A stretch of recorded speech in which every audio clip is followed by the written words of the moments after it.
نعمت صرف ہدایت ہے، یہ نوٹ کر لیجئے، تجزیہ کر کے سمجھ لیجئے۔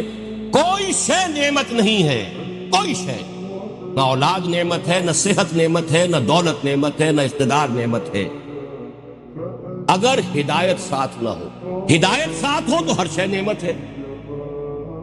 صحت ہے، ہدایت بھی ہے، کیا کہنے ہیں، خیر کے کام آپ کریں گے، زیادہ محنت کریں گے، بھاگ دوڑ کریں گے، اور اگر صحت ہے اور ہدایت نہیں ہے تو زیادہ رنگ رلیاں منائیں گے، زیادہ عیاشیاں کریں گے، زیادہ بدماشیاں کریں گے، زیادہ فساد پھیلائیں گے۔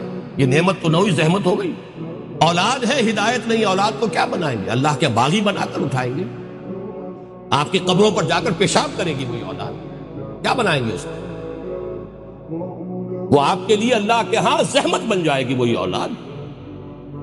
اور اولاد دی ہے، آپ کو ہدایت دی، اس کی تربیت صحیح کی ہے آپ نے، تعلیم اس کو صحیح دی ہے، وہ آپ کے لیے صدقہ جاریہ بن جائے گی۔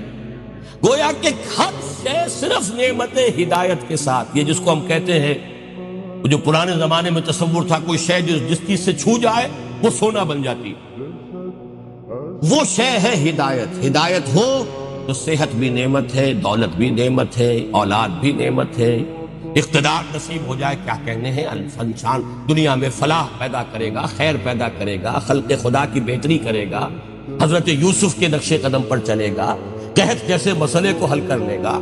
لیکن یہ کہ اقتدار ملا ہو اور ہدایت نہ ہو تو پھر انسان فرعون بنے گا، نمرود بنے گا، اپنا بھی بیڑا غرق کرے گا، پوری قوم کا بھی بیڑا غرق کرے گا۔